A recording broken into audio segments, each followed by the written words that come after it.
아멘. 오늘 예배 나오신 여러분들 예수님의 이름으로 축복합니다. 여러분들이 계획하고 선택하는 일에 주님이 함께 하시기를 소원합니다.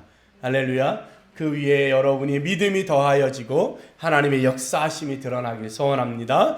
우리 해븐힐교회 가을 2023년 가을 주제가 New Song Sing이에요. 되게 멋있죠. 새 노래로 노래하라. 새 노래로. 이전에 불렀던 노래, 이전의 간증, 이전의 은혜가 아니라 오늘 새 노래, 나에게 새 역사를 쓰신 새 노래.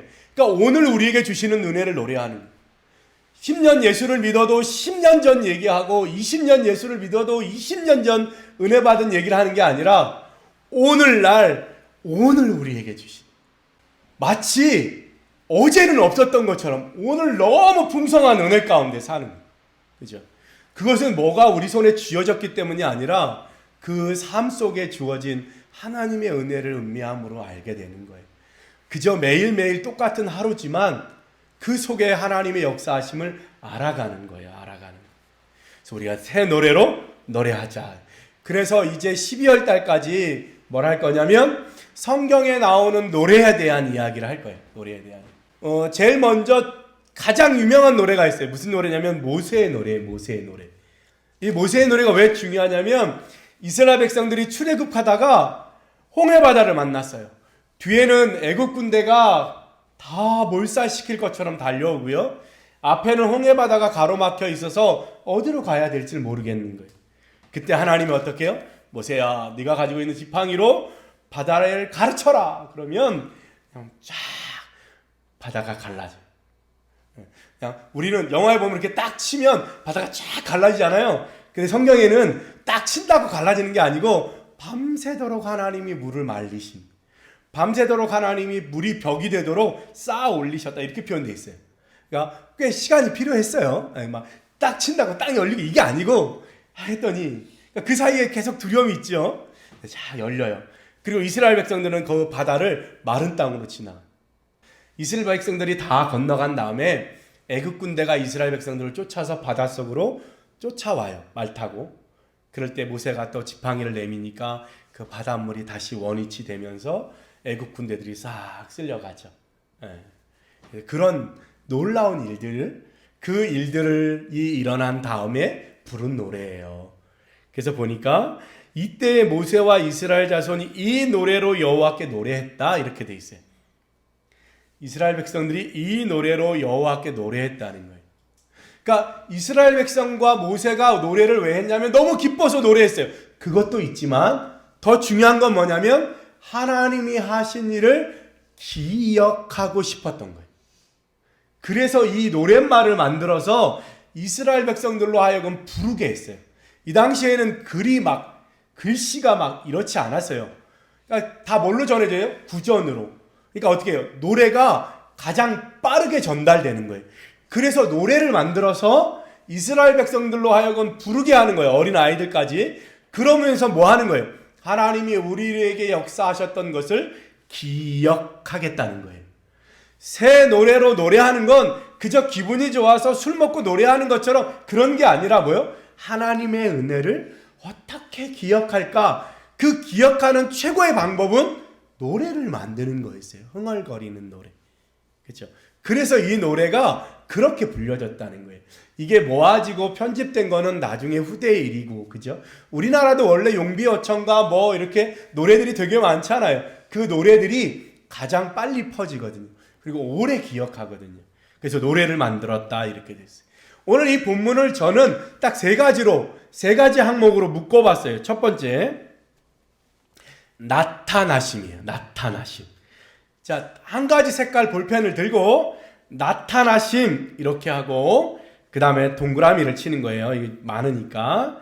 4절, 바로의 병거와 그의 군대를 바다에 던지셨고 지휘관들이 홍해에 잠겼다. 5절 동그라미 치세요. 깊은 물이 그들을 덮으니 그들이 돌처럼 깊음 속에 당연히 가라앉았겠죠. 6절, 여호와여 주의 오른손의 권능으로 영광을 나타내셨고 주의 오른손이 원수를 부셨습니다. 7절, 주께서 주의 큰 위엄으로 주의 거스리는 자를 엎으시고 진노를 바라사 그 진노가 그들을 지푸라기 같이 불태웠다.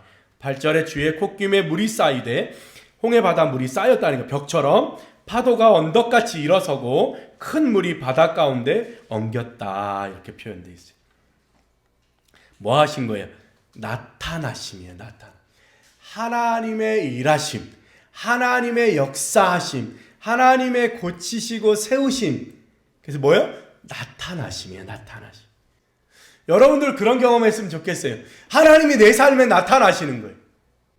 하나님의 나타나심 저마다 다를 수 있어요. 저마다 다른 일일 수 있어요. 어떤 사람은 만지시고 어떤 사람은 말씀하시고 어떤 사람은 이끄시고 여러 가지 모습으로 우리에게 나타나심. 하나님은 우리에게 숨어 계신 하나님이 아니에요. 하나님은 우주 바깥에 멀리 계셔서 우리를 잘 살고 있나 내려다보시는 그런 신이 아니에요. 하나님은 직접 우리의 삶 가운데 오셔서 내가 여기 있어.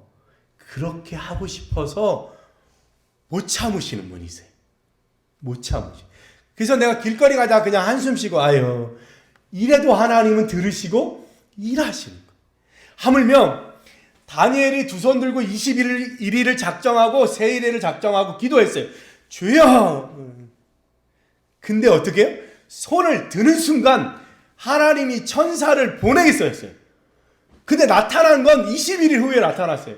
왜 이제 왔냐 그랬어요. 그때 그 천사가 말해요. 네가 손을 들자마자 출발했는데 오다가 악한 영들하고 씨름하느라고 늦었다. 이렇게 표현해요.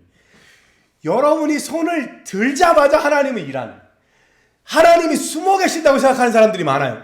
하나님이 안 보인대요. 하나님은 볼 수가 없대요. 근데 우리 하나님은 그런 성격의 하나님이 아니에요. 못 참아요. 여러분한테 어떻게든지 나타나고 싶어서 어떻게든지 보여주고 싶고 나 여기 있어. 내가 너를 사랑해. 내가 너와 함께 할게. 이거를 엄청 나타내고 싶으신 분. 어찌 보면 우리보다 더. 그죠? 그러니까 그 말은 틀렸어요. 하나님은 안 보이는데 어떻게 믿어요? 그거는 틀렸어요. 계절이 바뀌고요. 산에 바람이 불고요. 우리 하나님은 우리에게 살아계심을 너무 많이 열심히 보여주고. 하나님 어떤 하나님? 나타나신 하나님. 나타나셔서 역사하신. 그거를 모세가 노래하고 있는 거예요. 하나님이 이렇게 일하셨다. 하나님이 이렇게 일하셨어. 적어놓는 거예요. 기록하는 거예요. 여러분 요즘엔 많잖아요. 그죠? 하여튼 인스타가 됐든 유튜브가 됐든 여러분이 기록하고 싶은 곳에 나타나심을 기록하면 돼요. 주님 어떤 하나님? 나타나심의 하나님. 두 번째 14절로 16절입니다. 알게 되심이에요. 알게 되심. 두 번째 볼펜을 들고 알게 되심. 세모를 치는 거예요. 세모를. 14절. 여러 나라가 듣고 떨며 블레셋 주민이 두려움에 잡히고요. 에돔 두령들이 놀라고 모압 영웅이 떨림에 잡히며 가나안 주민이 다 낙담하나이다. 16절. 놀람과 두려움이 그들에게 임함에 주의 발이 크므로 그들이 돌같이 침묵하였사오니 여호와여 주의 백성이 통과하기까지 곧 주께서 사신 백성이 통과하기까지 하였나이다. 뭐 하는 거예요? 이스라엘을 둘러싼 주변 나라들에 주님이 알게 하셨다는 거예요. 알게 하셨다. 주님 뭐 하시는 거예요? 알게 하십니다. 주님은 나한테 나타나세요. 내 삶에 나타나세요. 근데 그럴 뿐만 아니라 어떻게 해요? 나의 주변에 있는 모든 사람들이 내게 하나님이 나타나셨음을 어떻게 해요? 알게 하십니다. 알게 하십니다. 자연스러운 거예요. 우리 하나님이 숨어 계셔요. 절대 그러신 분이 아니에요. 우리만 알 뿐만 아니라 우리 주변이 다 알도록 주님은 역사하시는 거예요. 나타나시고 두 번째 알게 하십니다. 이스라엘 백성들이 광야에서 경험한 일들을 저 먼 나라 사람들이 다 알아요. 와, 이스라엘 백성들이 그랬대. 우와, 그랬대. 숨어서 내가 한 일 같지만 하나님은 온 천지에 다 알게 하세요. 그게 은혜예요. 그런 일들을 경험하게 하는 거예요. 여러분의 삶에 그런 일들이 일어나길 소원합니다. 주님은 어떤 하나님이에요? 알게 하시는 하나님. 내가 예수님을 만나고 예수님을 경험하고 예수님의 은혜를 알면 그것이 다 퍼지도록 하시는, 그분을 노래하라는 거예요. 그분을 노래하게 된다는 거예요. 우리가. 그죠? 나타나시고 알게 하시는 하나님. 그런 걸 여러분들도 늘 삶 속에 경험하게 되길 소원합니다. 마지막 세 번째, 다스리심이 당연하죠. 다스리심. 17절 18절입니다. 주께서 백성을 인도하사 그들을 주의 기업의 산에 심으시리이다. 여호와여, 이는 주의 처소를 삼으시려고 예비하신 것이라. 주여, 이것이 주의 손으로 세우신 성소로소이다. 18절, 여호와께서 영원 무궁하도록 다스리시도다. 뭐 하신다고요? 다스리심. 이게 무슨 말이냐면, 주님은 우리에게 나타나시고 우리로 하여금 하신 일들이 알려지게 하세요. 근데 우리는 그 목적을 잃어버릴 때가 있어요. 제가 늘 비유를 그냥 쉽게 들려고 자꾸 돈하고 건강을 얘기하는데 그냥 그렇게 이해해 주세요. 뭐 사람마다 다르니까. 돈이 없어요. 그래서 주님 돈 주세요. 하나님이 나타나셔서 돈을 주셨어요. 돈을 벌게 하셨어요. 돈이 생기게 하셨어요. 오케이. 그 다음에 사람들에게 알려져요. 내가 돈 안 쓰던 사람이 갑자기 막 부주를 50만 원씩 하고 100만 원씩 해요. 사람들이 야, 너 성공했나 보다. BMW 타고 다니고 벤츠 타고 다니고, 와, 너 성공했나 보다. 알려져요. 근데 모든 사람들의 실패가 어디냐면 거기까지예요. 거기까지. 물론 말은 하나님의 은혜야라고 말하지만 거기까지. 물론 하나님이 나에게 100점을 주셔서 거기까지. 근데 거기서 한 걸음 더 나가야 돼요.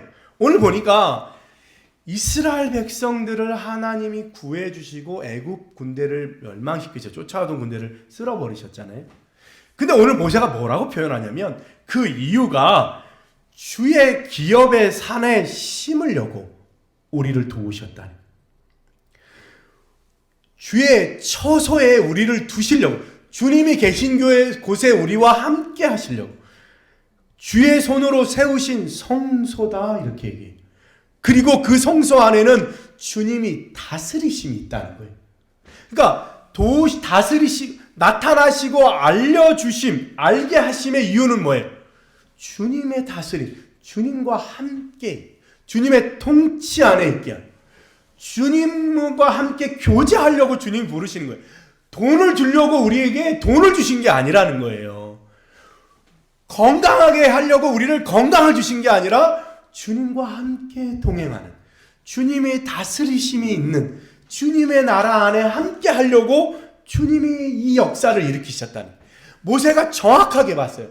모든 사람들이 다 주님의 역사를 경험하는데 왜 주님을 떠나요? 그 주님의 다스리심 안에, 주의 성소 안에 머물지 않기 때문이에요. 건강이요? 사람이 건강할 수 있고 나쁠 수 있어요. 돈이요? 사람이 돈이 있을 수 있고 없을 수 있어요.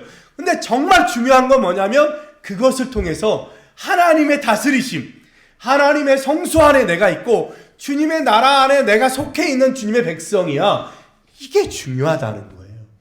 주님이 이스라엘 백성들을 홍해바다에서 건져주신 이유는 뭐냐면 그들을 주님의 성소에 두려고, 제사장 나라를 삼으시려고, 주님의 백성 삼으려고. 그래서 성경에 계속 뭐라고 얘기냐면 나는 너희의 하나님이 되고 너희는 나의 백성이 될 거다. 이걸 계속 얘기하세요. 언약으로, 약속으로 계속 약속하시는. 잊어버리면 안 돼요. 우리에게 은혜 주시는 이유는 뭐냐면 내가 너무 예뻐서?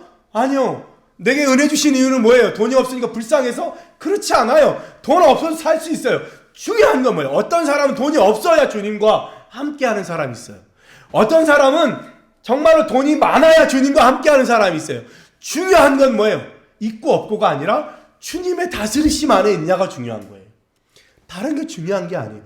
그래야 우리가 주님을 떠나지 않아요. 다시 원래 악한 모습으로 돌아가지 않아요. 주님의 다스리심 안에 있어요. 주님의 통치 안에 있어요. 주님 나라 안에 백성이 되어야 된다는 거예요. 우리가 착각하면 안 돼요. 놀라운 기적을 봐요. 사람이 죽었던 사람이 일어나요. 안진뱅이가 살아나고요. 사람이 몸이 붕 떠요. 근데요, 가만히 보면요, 인류 역사 가운데 그런 일들은 수도 없이 일어나요. 예수님이 아니어도 할 수 있어요. 물론 진정한 변화는 예수님이겠지만 그런 일들은 다른 종교에서도 일어나요. 그래서 옛날 수도원에요, 수도사들이 광야에 나가서 수도할 때 제일 먼저 나타나는 게 그런 거예요. 기적도 일어나고요. 막 만지면 막 금도 되고, 막 만지면 사람들이 살아. 근데 수도사들은 그거는 저 밑에 단계라고 생각했어요. 그러니까 거기에 현혹되지 않는 거예요. 근데 막 우리는 막 요만큼만 막 버스 오게 해주세요 기도했더니 버스가 빡 왔어. 우와 뭐 그래요. 역시 막 이러니까 마음이 흔들리는 거예요. 그게 중요한 게 아니에요. 주님의 다스리심이 중요한 거예요. 주님의 다스리심이 중요한 거예요. 사람이 돈이 있을 때도 있고 없을 때도 있고, 그죠? 내가 원하는 걸 가질 때도 있고 못 가질 때도 있어요. 근데 중요한 건 삶은 긴 여정이잖아요. 그 삶을 버티게 하는 건 있고 없고가 아니라 주님의 다스리심 안에 있느냐 그렇지 않느냐. 그러면 없을 때에도 믿음으로 이겨낼 수 있고 있을 때에도 우리가 타락하지 않고 교만하지 않을 수 있다는 거예요. 오늘 세 가지가 있어요. 나타나심, 알게 되심. 맨 마지막 단계가 중요해요. 다스리심. 그걸 놓치면 안 돼. 할렐루야. 세 가지겠어요. 나타나심, 알게 되심. 그 다음에 다스리심. 다스리심 안에 거하는 여러분들 됐으면 좋겠습니다. 기도하겠습니다.